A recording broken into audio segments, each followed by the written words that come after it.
is a little hat. Do you know what? This hat looks just about the right size for my wooden dog, my Nkisi Kozo power figure dog. What do you think? Those of you who know what I'm talking about. It looks pretty much perfect for him. Let's take it and see if it fits.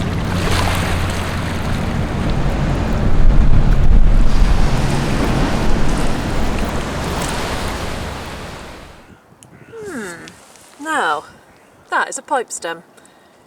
And you may be thinking, well, yes, so what? There's lots of pipe stems. But immediately I saw, because the light was shining on it, that there is something on here. There's some lettering.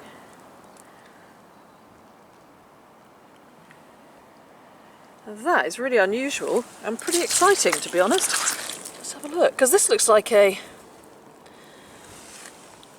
well, it looks like an 18th century pipe stem because it's quite thick. And there looks to be a name. John Seep. Well, isn't that perfect? It's broken in just the right place. So I think that says John Seep. John Seepens or something like that. Now the fact that it has a name on it is very exciting. We might be able to identify exactly who this maker was and where he came from. Honestly, it's better to find a piece of pipe stem with a name on it than a pipe with nothing on it at all, because it just adds a little bit more intrigue and potential to the find. Well, hello John. It's amazing actually finding pipe stems with names on. It's like that pipe maker lives on. He's never going to be forgotten.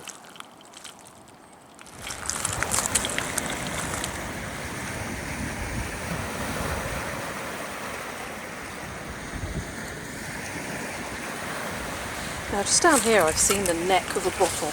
It's here, and I wonder if there's a bottle underneath there in one piece. Let's find out.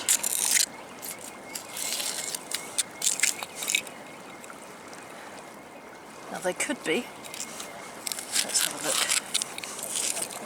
Oh, it looks like a little. Oh yes, there is. Look. Oh, look at that. Isn't that nice? What does it say on it?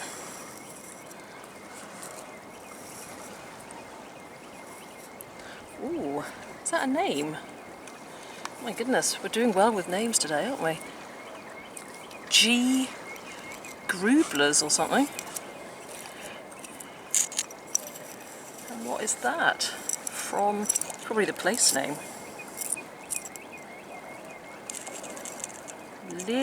Leipzig. I'm not sure if that's how you say it. Well, how exciting! Let's go and rinse that off. And there's the little bottle-shaped hole where it's been for a pretty long time.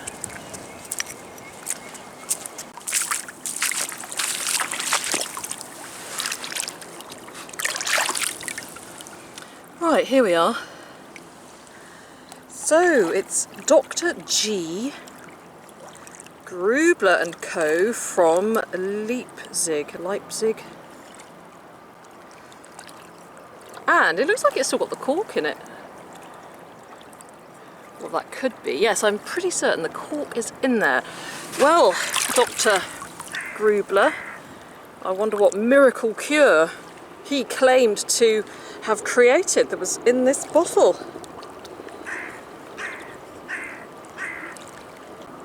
I can't wait to find out.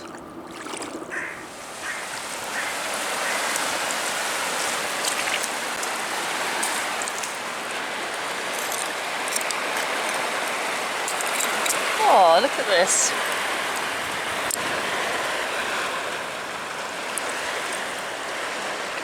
Oh, look at this lovely piece of pottery. It's always just so lovely to find pieces of pottery in the mud with a little seed on them.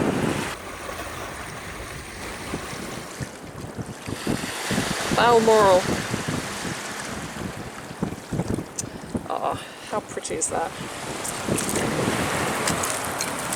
Oh, massive piece of bone here. What that is.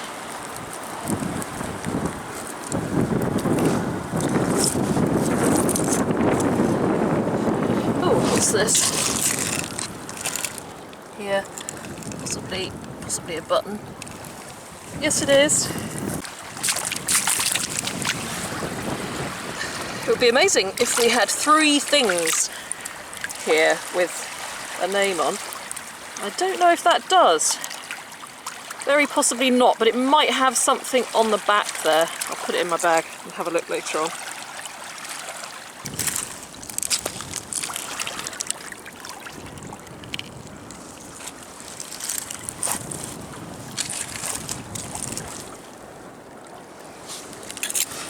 Look, there's another button here. Let's have a look at this one.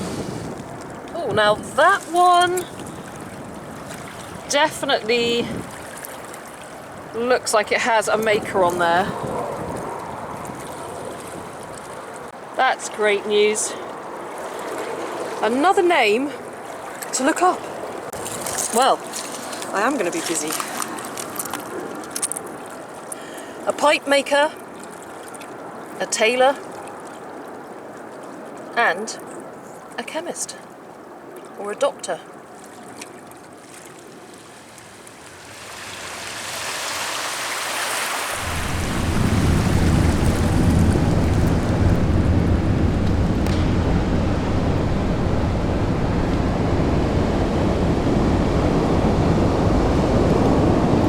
Now, what is this?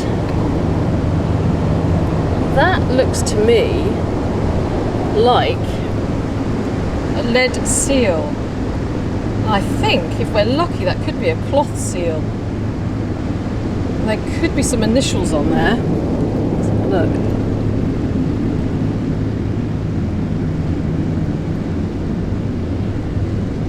Oh, there's definitely something.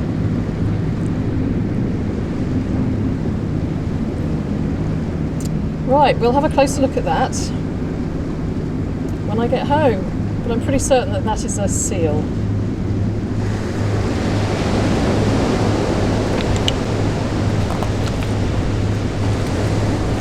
Okay, so here we've got a padlock.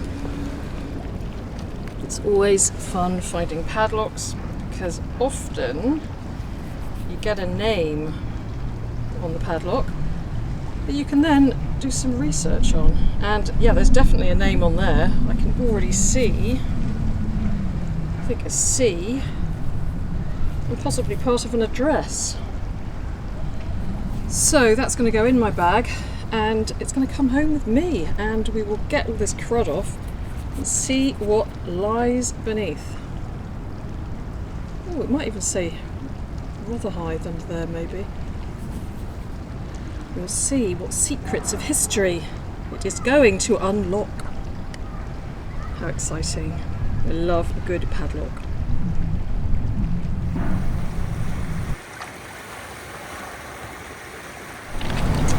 And there is another button down here.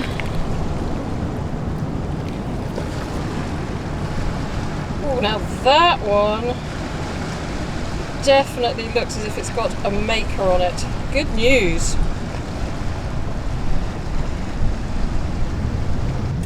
Never underestimate the humble button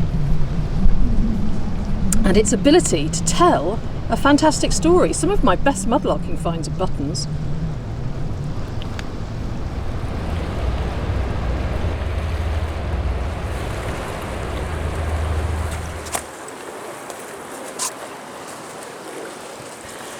Look what I see here.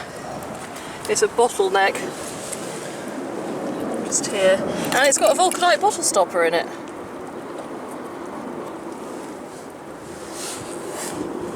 Let's undo the stopper for the first time in a while. There we are, look. It's an R white stopper. These ones followed the round vulcanite bottle stoppers. And they were made like this so that they could be put into the bottle using a machine. I don't think that bottle can be in one piece. It's probably just a neck, I should think. Yeah, it's just a neck. I'll take the stopper. R white. R white. 22.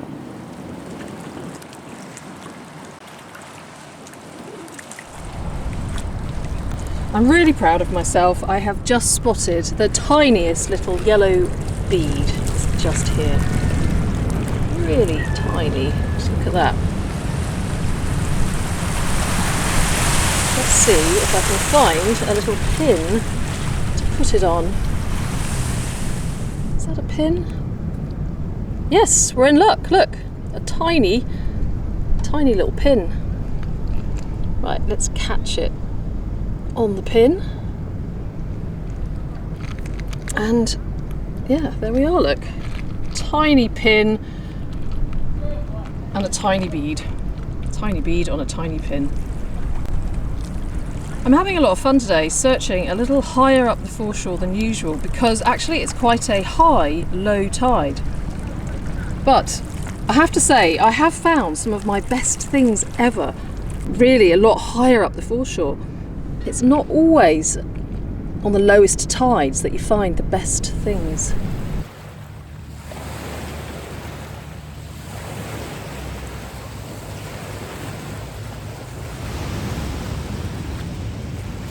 Wow, that's a big spade.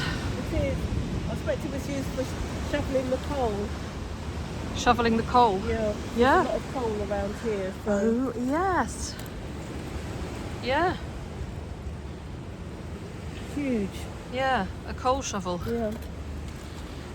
Amazing. Bits of coal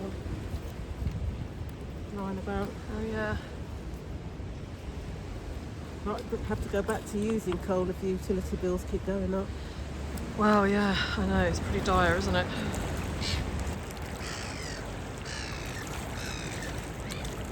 Oh, I just heard a little excited cry. Another bead. Oh, yes! You're the Bead Queen.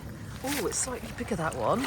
Oh, look, isn't it beautiful? It's really, can I pick it up? Yeah, of course. Oh, that is pretty.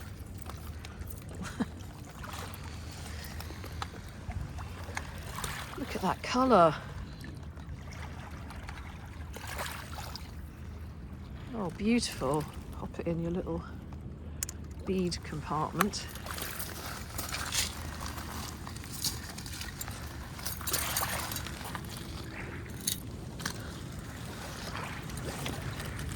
Did I hear you say you've got some garnets? Yeah, I just found one. Just quite well camouflaged there. Oh, yes. Just like a little pomegranate. Oh, yeah. Lovely. Oh, what have you got there? It's got a lovely tiny piece of shard with an acorn in the corner and then the leaf. Oh, that is beautiful.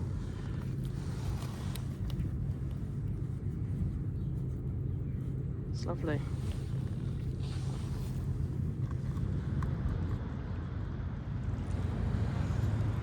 So I found a coal shovel now. And that's exactly what it is, isn't it? You can even see coal here on the shovel. Ooh, that is another big coal shovel.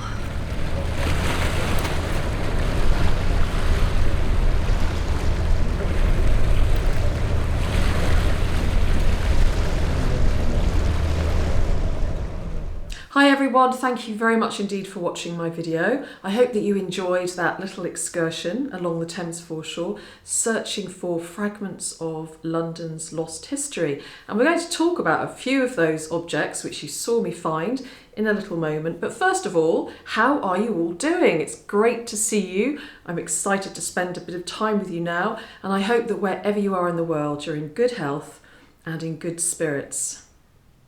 So, what have you been up to this past week? I'm going to quickly tell you what I've been up to.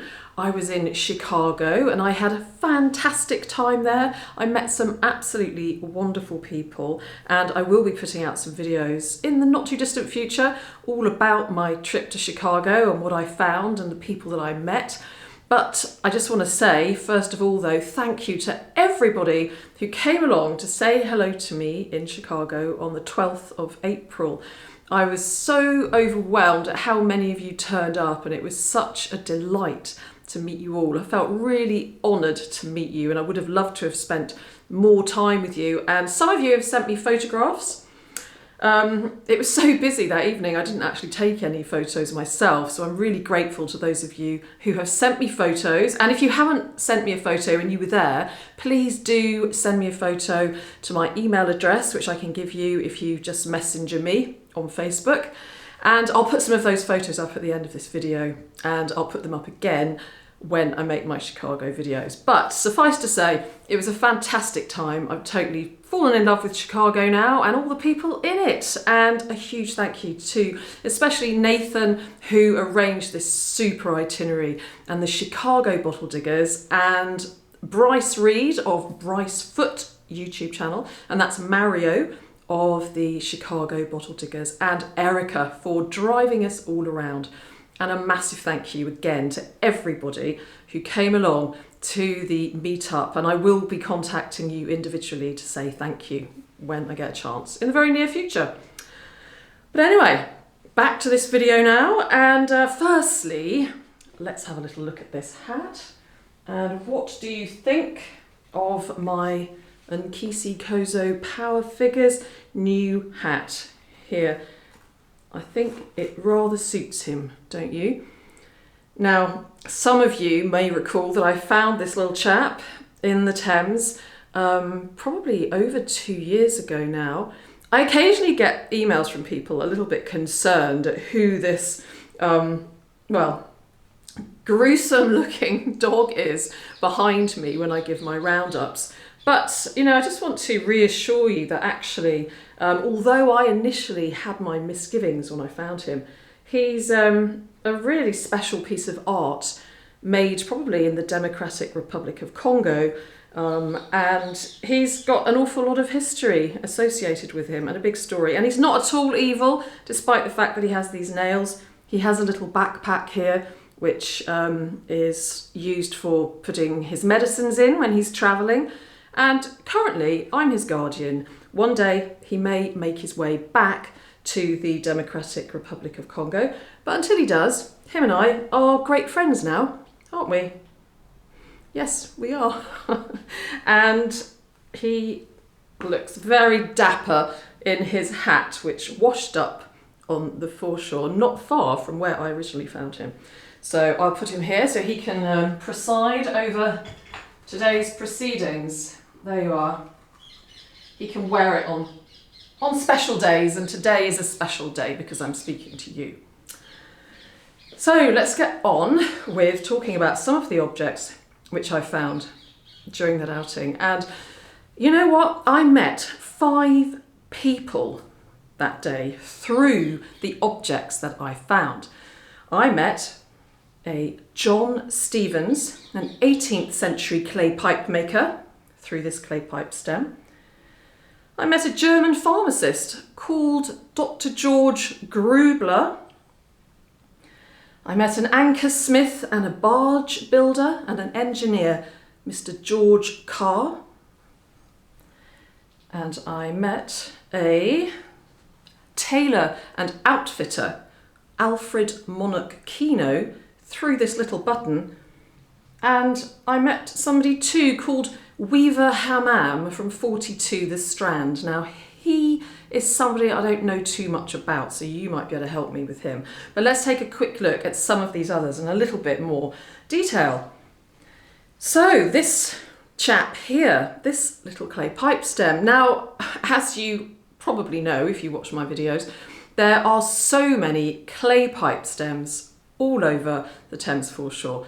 Smoking was really very common back then. So many people smoked, and clay pipes were disposable, so they were thrown away, and consequently loads and loads and loads, thousands and thousands, millions and millions ended up on the Thames foreshore, and we find them a lot. But it's worth taking a closer look at them when you find them, because you might find one with a name on, like this. And this one actually says John Stevens. And so a little bit of research revealed to me that John Stevens was a clay pipe maker in the early 18th century, from 1700 to 1750, on the Isle of Wight. And it's thanks to David Higgins of the Society for Clay Pipe Research that I found that out. David Higgins has actually written quite an extensive article all about pipe makers on the Isle of Wight. And so John Stevens was one of those. In fact, there were two John Stevens making pipes between 1700 and 1750. So which one of them this belongs to, I'm not quite sure, but it's certainly John Stevens of the Isle of Wight. And he also used to export his pipes to the Channel Islands and also to Canada. And some of his clay pipe stems have actually been found in Nova Scotia. So if you Google John Stevens clay pipe maker, you'll find an article that sort of tells us a little bit about some of the clay pipes, not just stems by the way, but also clay pipe bowls made by John Stevens of the Isle of Wight that have been found all the way over there in Nova Scotia. And of course he also obviously sold them to people who came to London. And I wonder who smoked this pipe. And I'm just so grateful that it's broken in just the right place. So we've got John Stevens' name there. So an 18th century clay pipe maker, and it was a great pleasure to meet him on the foreshore that day. Secondly, let's have a look at Dr. George Grubler, the person who is embossed on the front of this lovely 19th century bottle. Now, in fact, I was a little bit quick to jump to conclusions, thinking that he might be one of these doctors that created quack cures. He actually is, or was rather, an expert on biological stains of all things. Let me read you a little bit about him. Dr. George Grubler of Leipzig, not Leipzig, a German pharmacist who sold biological stains to scientists all over the world from 1880. He was a founder of the biological stain industry, so quite obscure. Have you heard of the biological stain industry? He was born in 1850 and he provided dyes for biological research. So I learnt something today, that you can get experts in biological stains. So very nice to meet Dr. George Grubler on the Thames foreshore that day. Now, this is a character indeed, George Carr, and on here, on this iron barge padlock from the 19th century, it says George Carr, Rotherhithe Street, 108 to 110 Rotherhithe Street. And George Carr was an engineer, an anchor smith and a barge builder. And he also used to work sometimes at Prince's Ironworks in Rotherhithe. Now, I came across an article in the newspaper from 1903 which mentions George Carr, and I'm going to read it to you. Tuesday, the 24th of November, 1903. £150 for an eye. Yesterday at Southwark County Court, Judge Addison awarded Albert George Bennett, a mechanic, £150 damages under the Employers' Liability Act for the loss of his left eye against George Carr of the Prince's Ironworks, Rotherhithe. Dr. Howitt, who was called by the defendant, said plaintiff could carry on his work as well with one eye as with two. Plaintiff's counsel said, but haven't you heard that employers will not employ one-eyed men? Yes, but I should advise the plaintiff to get a glass eye and say nothing about it. The counsel, and you think an employer would be taken in by it? Oh yes, said George, seeing the state of perfection they arrive in. maybe a little insight into George's character there, but I'm quite glad that the employee was actually awarded £150. Talking of glass eyes, by the way, some mudlarks have actually found glass eyes on the Thames foreshore. I've never actually found one myself. And talking about eyes, this does, unfortunately, remind me of a pretty bad joke, also related to, well, eyes, and this bit of pottery here, on which you can see some deer. Now, I bet some of you know what very bad joke I'm about to come out with. I've tried to stop myself doing this, but I'm going to have to do it. So bear with me, and especially Nathan and Bryce, because I know that you know this joke. Okay, what do you call a deer with no eyes? No idea. But what do you call a deer with no eyes and no legs? Still no idea. And what do you call a deer with no ideas? I've no idea. No, sorry, I made that last one up. Anyway, sorry, I know that was really cringy. I know that that was really bad. I would never make a stand-up comedian, but the temptation was just too great to roll out one of those only jokes that I ever remember when people are telling jokes. It's the no idea one. So anyway, moving on. George Carr, yes, it was good to meet him and to read all about the case with the glass eye. And then we have the two buttons.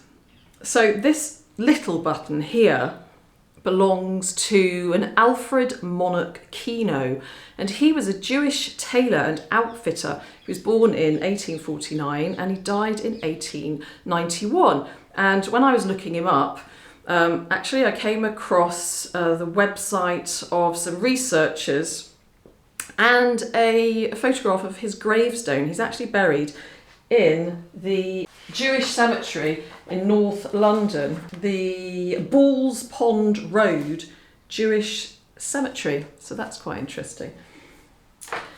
And lastly, this button here, and on it, it says 42 strand Weaver Hammam. And honestly, I can't actually find anything about Weaver Hammam 42 strand. So if you manage to find anything, please let me know. That would be absolutely brilliant. Thank you so much. So of those 5 objects with names on found in the mud, 4 of them revealed quite a lot more and introduced us to 4 different people. It's just the button with Weaver Hammam on that we could do with a little bit more information on. And of course I also met my friend Fran, but more about Fran later. Firstly, just a little bit about the lead cloth seal here, which could date to the 17th or 18th century and which would have been attached to a bale of cloth for regulation or tax purposes. And these are quite a common find along the River Thames, and there's quite a few websites with lots and lots of information about cloth seals, and I will be going to them myself to learn a little bit more about this one. This one has some Roman numerals on it. Some of them actually have names on, they have coats of arms, and if the quality wasn't good or up to standard, then the people who bought it would have known who to blame. And they were also used to indicate that people had paid tax, etc. So a very interesting subject that you can really go into a lot of detail on, these cloth seals. So I mentioned my friend Fran, who you also saw in this video, who found some lovely objects there.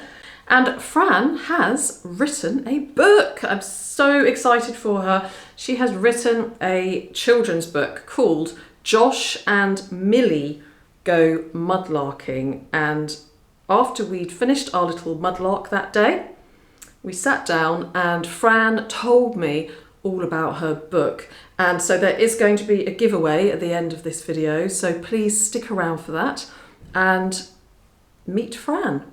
I have written and illustrated this lovely little book called Josh and Millie Go Mudlarking with Mum. Josh is a little marmalade cat, age 4, and Millie's a little delightful girl, and she's also 4, and they go for an adventure on this River Thames foreshore along with their mum, and they have a great time. It starts with introduction to Josh and an introduction to Millie, and then it defines what is mudlarking, and then it shows the adventure, takes you on a little adventure along the foreshore and the various finds that they see, and also they encounter the birds and insects and some of the River Thames boats that go by when they have a bit of a break, and then their adventure continues. I started to have a small narrative with the girl, and I could feel myself equating with the girl. As a child myself, I used to like going on adventures in the forest, and when we used to go down to Dorset with the family, we used to go on the beach there. And I wanted to do it for children as well, and to encourage people to you know, write their own stories. But at the front of the book you can write your name or get somebody to write your name and say this book belongs to. And in the back of the book, I'll just show you, it has enjoy your activities, so it's a very sort of like a personal book, and you can photocopy the actual activity pages if you want to, and some of them you can come back to the foreshore at another time and just have a look and see if you can find some of these objects. The book costs £8. They can directly message me on FranJoy7 on Instagram. So if you are interested and you'd like to get hold of one of Fran's books, then you can email her, and I will put her email address here and in the description to this video. And you can also find her on Instagram. And we're also going to do a giveaway. So to be in with a chance to win a book for yourself or for your grandchild or your child or your niece or your nephew or for anybody at all, then please put something in the comments below that you enjoyed about this video, followed by hashtag Go Mudlarking. That's hashtag Go Mudlarking. And then in a couple of weeks' time, I'll do a draw, and one lucky person will win a copy, a signed copy, I hope, of Josh and Millie Go Mudlarking. Here's something important which I'm just adding in here because I forgot to mention it a moment ago, and it's really important. I want to make you aware that when you do a giveaway on YouTube, it tends to bring out all the scammers in force, and they often reply to people who have entered the giveaway and pretend to be me, and they often ask you to send me a message on WhatsApp. And what they really want is money. So please don't be taken in by scammers. If you see a reply and it looks as if it's from me, take a very good look and you will notice that there's no verified tick. I will never ask you to send me a message via WhatsApp. So please ignore these messages or report them, and just don't get taken in by scammers. Thanks, everyone. So excited for Fran. It's such a wonderful achievement, you know, to write a book, and there are lots of books out there for adults, but this is the first one that I've seen for young children like this. I believe it's suitable for 4 years up. So yeah, do enter the draw, see if you can win one.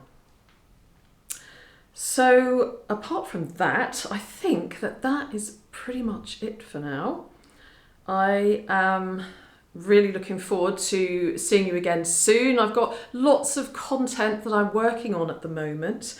Of course, that includes the Chicago videos. I've also been over to Holland to spend time with my good friend Ard, and I've got some videos coming out of my trip over there. I'm also working on some videos to do with some really exciting old photograph albums from World War I and World War II. So I've just got so many things that I'm doing at the moment that I just don't know where to start. Do you ever have that problem? So with that said, I will dash off now and get started on some of those projects. And I would like to say thank you to everybody for all the support that you show me. Thank you for your comments and for your engagement, for all the research that you do. Thank you to everybody who has donated to my Ko-fi account or to Super Thanks. I really, really appreciate you all. And thank you for being yourselves. And don't forget to do something really nice and kind for yourselves this week. Do something that you really enjoy doing. And I'll see you again very soon. And in the meantime, sending you lots of love from here in London. Bye-bye.